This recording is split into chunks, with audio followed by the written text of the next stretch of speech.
Greetings and welcome to another episode of Business Talk podcast. I'm your host Deepak. Today we are honored to welcome two distinguished guests to our episode.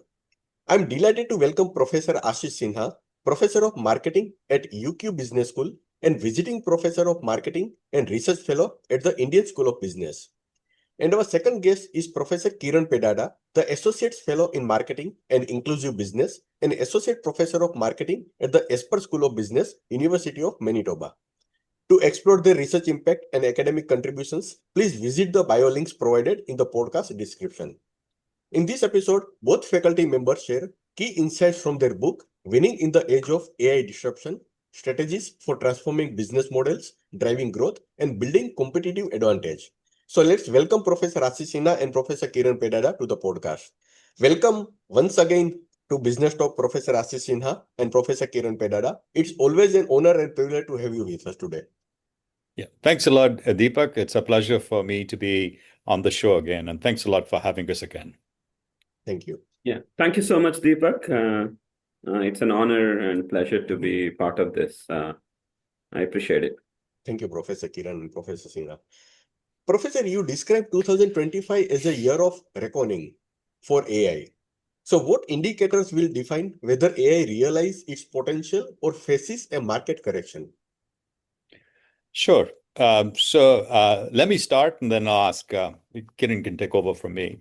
But obviously the outcome that we are looking at this point is to do with the revenue that is generated by AI companies, particularly those that are in the application layer, right? As we have described it in our book, that there's that foundational layer, and below that is the hardware layer. But where a lot of companies are not able to see any revenue being generated is at the application layer. And that was the promise of Gen AI. I mean, that was the promise that applications, and we have heard a lot of at least so to say use cases of how Gen AI is being used and what would take months and sometimes even years. Now the coding can be done in a matter of days and sometimes even hours. So there's a lot of good story around that. But when you actually get down to, well, show me the money, right? I mean, that's the part that is very critical. The revenue and investment, they just don't match up. And to us, the outcome is, but obviously the revenue, but that'll be in the long term because now the investments have already happened. But in the short term, for us would be the recognition that, hey, Gen AI is a very special technology. It's not only about productivity or, for that matter, coming up with a better mousetrap, but are you, with the product that you're coming up with, the solution that you're coming up with, are you creating value for the end customer or not? Are you able to target a new segment or a new market or not? And if you are not able to do that, then the purpose of having a new product or a solution using Gen AI is defeated. So to me, that in the short term, the recognition of the companies that they not only talk about, they keep talking about productivity gains of coding in instead of 6 months, it's a month, but also identifying, well, these are the customers who are going to gain the most from it, and these are the new markets that we've created. Okay, over to Kiran. Yeah, thank you for your insights, Ashish. I second your thoughts. I think there is tremendous potential in essentially AI-driven business model innovation, as Ashish rightly pointed out. Taking a sort of a customer-centric approach rather than a process optimization. I think there is tremendous potential for monetization in that kind of approach, right?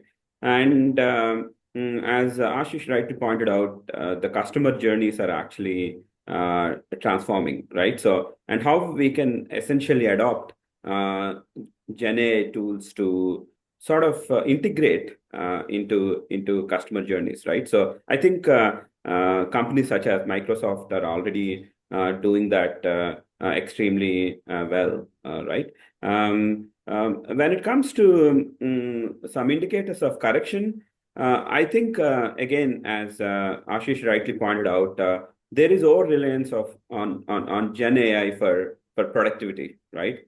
Rather than sort of value creation and reaching out to emerging customers. I think that is one potential indicator for correction. And I have recently co-authored a case on a robotics company called Bosanova. They had to shut down actually their one and only client, Walmart. Actually, they sort of ended that partnership of taking these inventory robots, right? So they had a terrific business model, by the way, but unfortunately, they lacked those sort of managerial capabilities, such as building relationship with large companies, etc. So that actually led to the failure of Bosanova. Otherwise, it was a terrific idea, right? So I think having just an idea is not enough, but how are we sort of leveraging it to deliver value to our customers? Okay, and as we have shown in the book, there are various frameworks that can actually help us to sort of monetize AI, right? Yeah. So thank you. Yeah. Yeah. In book, you highlight the power of generative AI and data in driving competitive advantage. Could you walk us through one of the real-world examples or framework from the book that illustrate this transformation in action? Sure. So there are plenty of examples that we have provided in the book, and some of them, Kiran already alluded to, which was the Microsoft example, that it was a legacy firm, largely dependent on Windows platform, Office suite of products and Windows platform. And Satya Nadella in 2013 became the CEO of the firm and said it's going to be an AI first firm, Azure, cloud first, AI first, Azure platform that they created. And over the last 10 years or 12 years since he's been the CEO, Microsoft has gone from a $280 billion company to a $3 trillion. Its revenue has increased by 2.5, and its productivity increases of around 150%. That kind of shows you the power of that if you are using AI and data as a new way of or transforming your business, right? Changing your business model, the transformation of the business, then the rewards that you can reap from that is quite astronomical. But that is only one example. I mean, there are the other examples that we provide of PDD as of Pinduoduo, or would be Apple as well, but Alibaba. So there's so many small companies as well as large companies that we provide in there. But this is just a snapshot of that. Yeah. So yeah, I think Microsoft, in my view, is a great example of a company that has seen exponential growth, right? And another example that comes to my mind is Netflix, right? From selling DVDs to now hyper personalization, so leveraging AI, and creating a completely new business model of leveraging a platform, right? The streaming platform. So I think there are several sort of great examples. I think they have really sort of lived this, I would say, exponential growth, approach. Yeah, thank you. Professor Sinha, the investment revenue gap is a striking idea. Why are so many companies struggling to monetize their AI investment effectively? So one of the things that we talk in the book about is this whole and the exponential growth quadrant, which is that you not only have a new technology, And the new technology would be in the form of AI and digital. But you also combine that with a new business model, just like what Kiran was saying about Netflix, right? And you combine those two. And when you have this, the combination of these two are necessary to unlock. On one side is the exponential growth, Microsoft being an example of it, but also the cost increases linearly. So that means your cost is not increasing the same way as your revenue is growing or market cap is growing. So the combination of these two, right? The fact that you are growing exponentially or your revenue is growing exponentially, but your cost is growing linearly, leads to high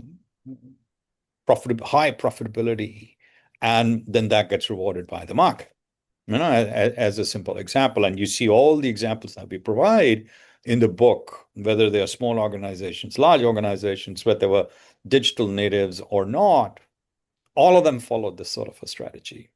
Now, most companies are looking at Gen AI not as, they may be claiming that it's a transformative technology, but they are largely focused on the cost side. If I produce 5 widgets, how can I produce 10 widgets, given that now I have access to this new technology?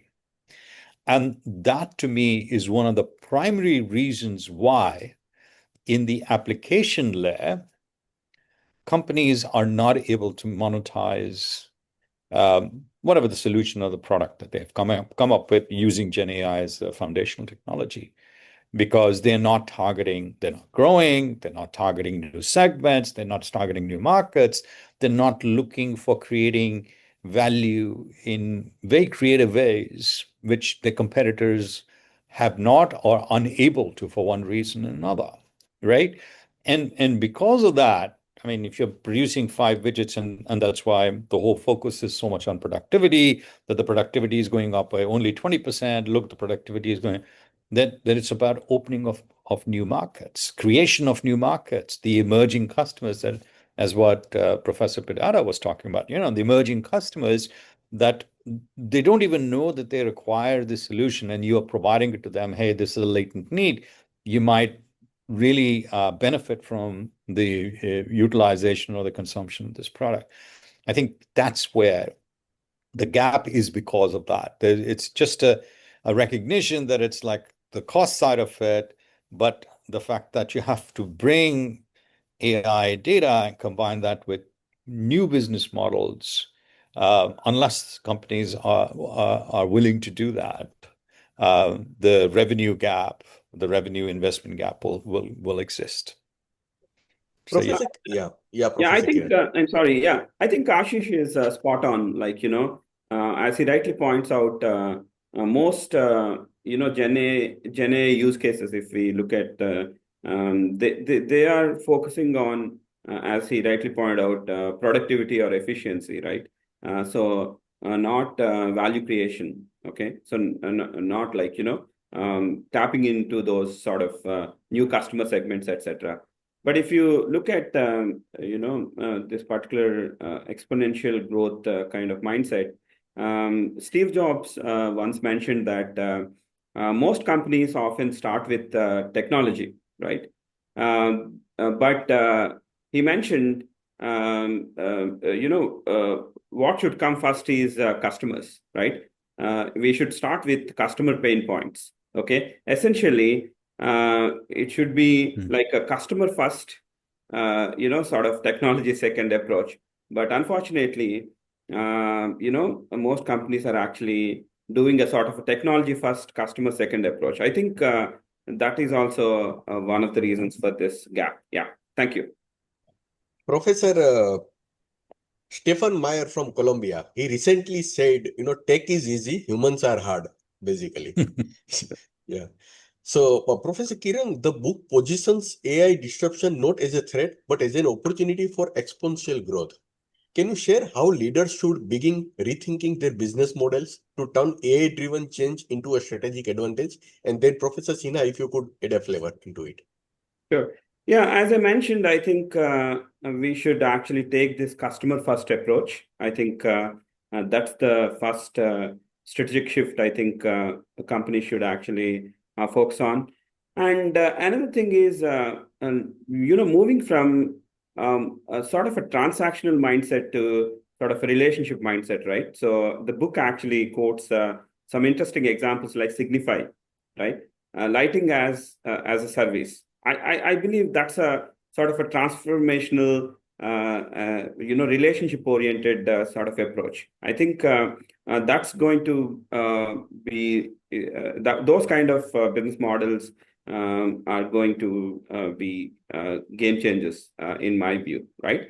And we also talk about not just coming up with sort of insights, analysis of data, but how are we actually leveraging those insights for sort of monetization? In other words, to cater to existing customers better, and also identifying emerging customers like Pinduoduo did exceptionally well, right? These are my 2 cents. Ashish, over to you. Yeah. Sure. Thanks a lot, Kiran. I think you've covered it really well. The only thing that I would add to it is that, Signify being a very good example, that it was a legacy firm, Philips, and then it turned into Light as a Service. They hadn't really realized that how difficult it would be, because instead of a transactional relationship with a customer, now it's a long-term relationship with the customer, and that was not the mindset, right? So having the customer centricity, it's not like a vision statement put on the wall, but something that you have to see through. How do you build relationships, right? Not to focus too much on the competencies. Like, hey, does Kiran know how to run ChatGPT better than someone else? But rather than building the capabilities which are intangible assets that these companies will possess in the form of processes, in form of people. So you've got to, think about everything very differently, right? And then what are the moats? How are the people going to be creating a moat around your competitive advantage, or a moat, whatever you want to call it? And how would your processes, the things that you do, is better than everyone else now that you've got access to this transformative technology called Gen AI or AI.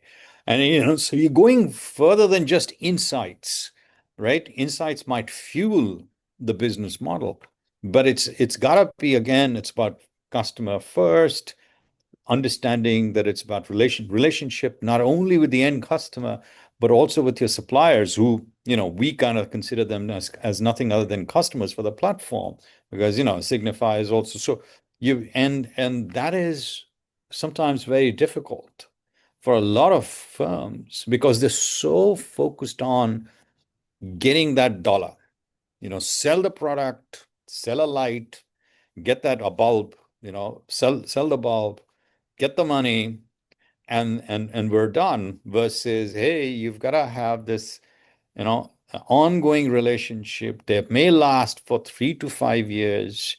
What about the sales force? Should the sales force operate in this environment, and how would it be different?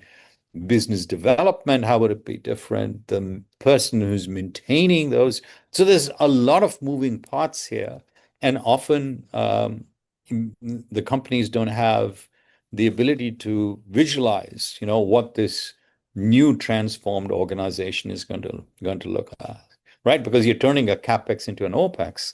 But then, which is the great part, because then you can bring in a lot of new customers who couldn't buy because they couldn't afford the product, and so on and so forth. But that's not the only reason. With that comes a lot of complexity, and you have to build the capabilities of the organization, where a lot of companies fail. Very insightful. While Gen AI has driven an explosion of innovation and investment, a clear investment revenue gap persists, with staggering capex outspacing monetization. What strategic shift must companies make, especially at the application layer, to move beyond and hype and create truly sustainable AI-driven business models? Sure. Do you want me to go first? Yeah. Okay.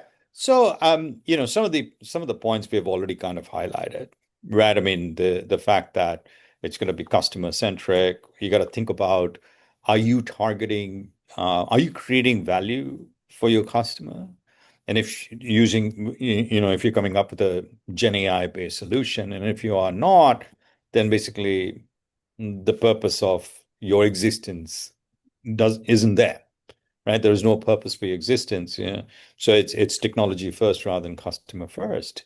So that is one. Then the second is that you need to have capabilities. And in our book, we list out the capabilities that of an organization, whether it is to do with data, whether it's to do with the model, and we have people capability, managerial capability as well, right? I mean, yeah, do you have the data? Because the monetization potential of any business, we call it the monetization equation, is like you've got data times the AI algorithms times the business model. That's the monetization potential. So competitive advantage could come from the data.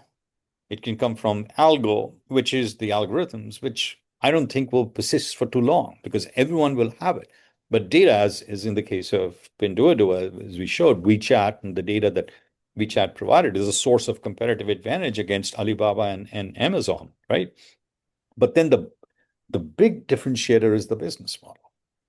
So to us, that is the monetization potential. Look at each one of these components, see where is that competitive advantage coming from. If your business model is the same as your incumbent or your competitor, then obviously your competitive advantage is not much.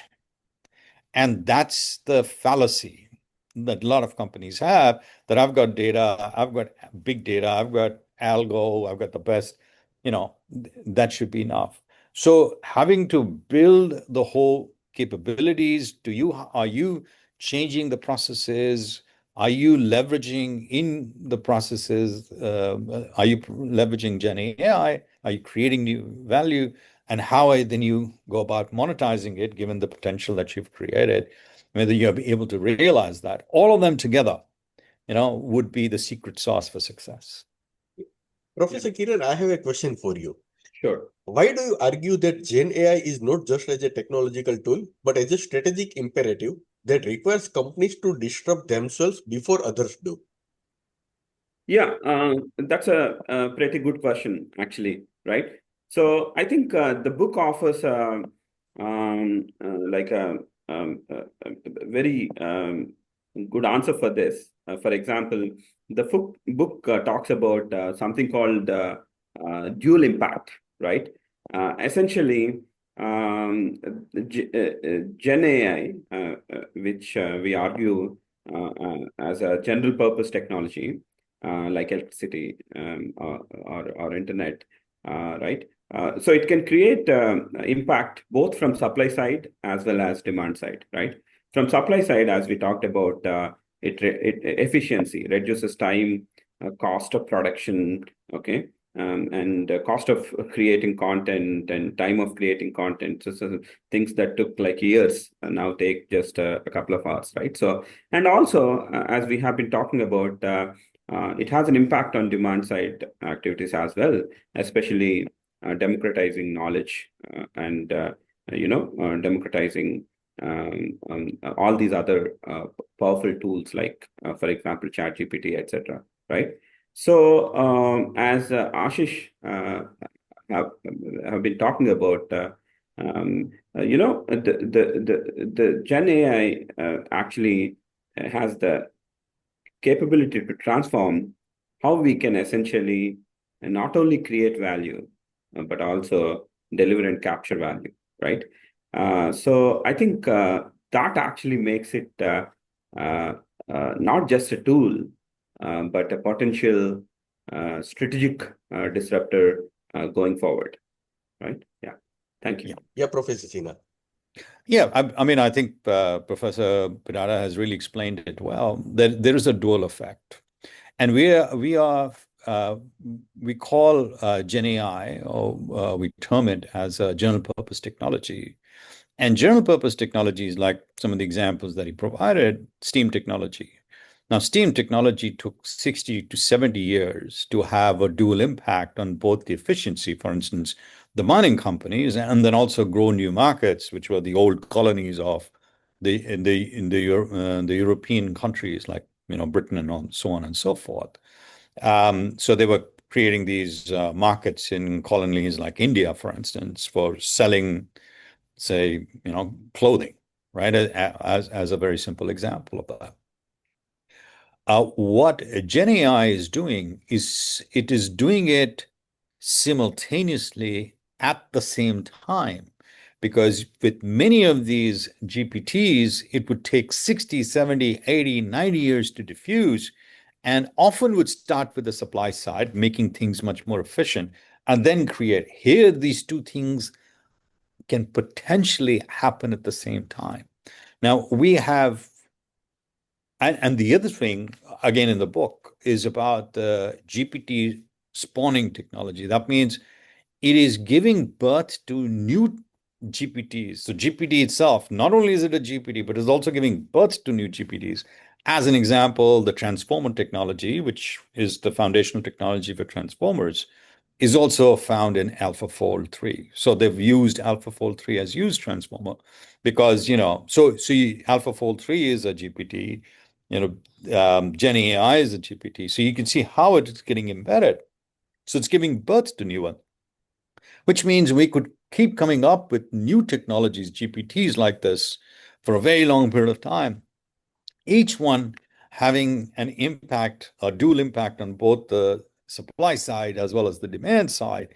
That means the growth, the economic prosperity and growth, if we leverage it right, correctly, properly, right, and to the and to the potential that it has, then we can expect that there'll be a lot of economic and societal prosperity as a result of it.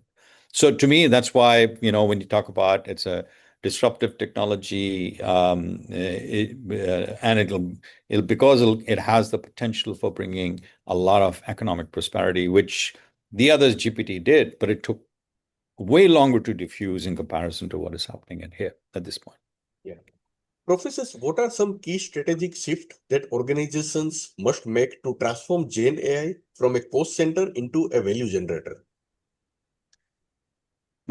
Sure, I'll go first, and then Professor Pedada can add. I think we've already sort of talked about these. The focus on capabilities rather than competencies. A leadership, they should have an AI data first mindset.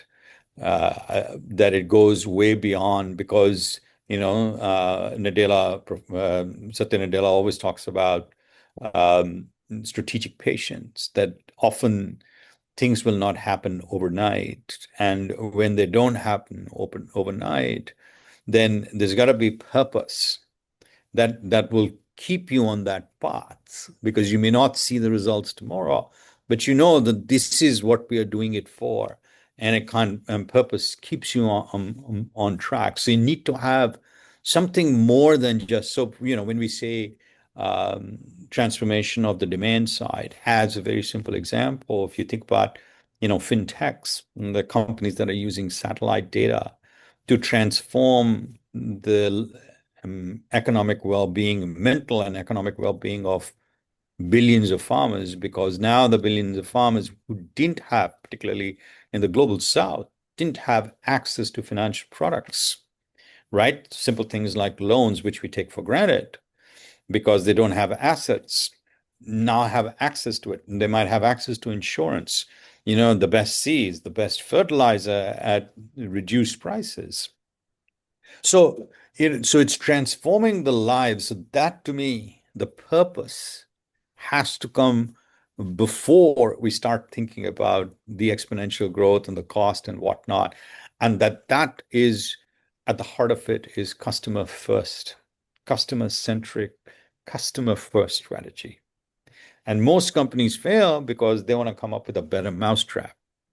if I can produce instead of 5 widgets, 7 widgets, I have done a better job. And often you see that even in the way that they describe the competitive advantage.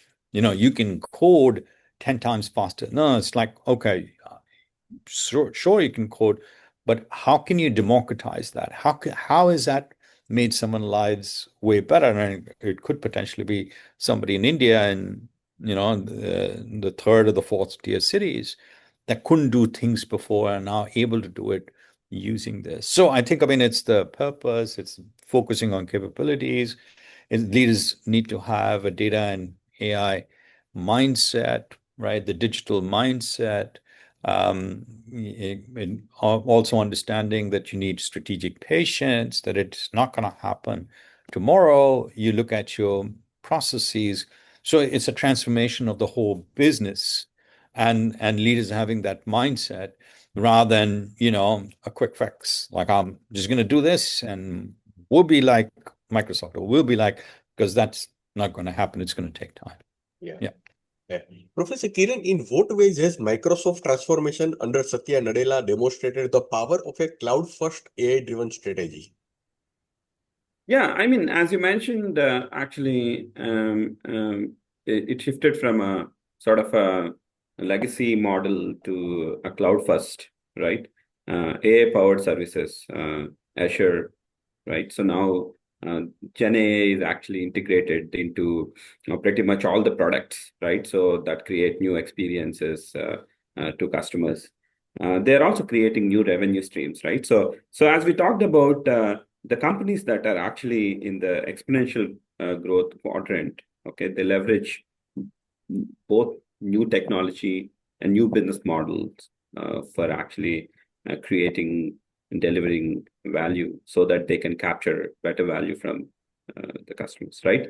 Okay, so I think as Ashish rightly pointed out, they focused on solving problems, right? Whenever we focus on sort of a customer first strategy, I think rather than selling products that we make, right? So I think that actually kind of transformed Microsoft, and I think their market cap increased by I think 10, now 10 times or yeah, something, 10 10 times times. 11. Yeah, three trillion, 11, trillion. trillion dollars or something, right? Yeah, excellent. Yeah. Yeah, thank you. Great. Yeah. Professors, my last question.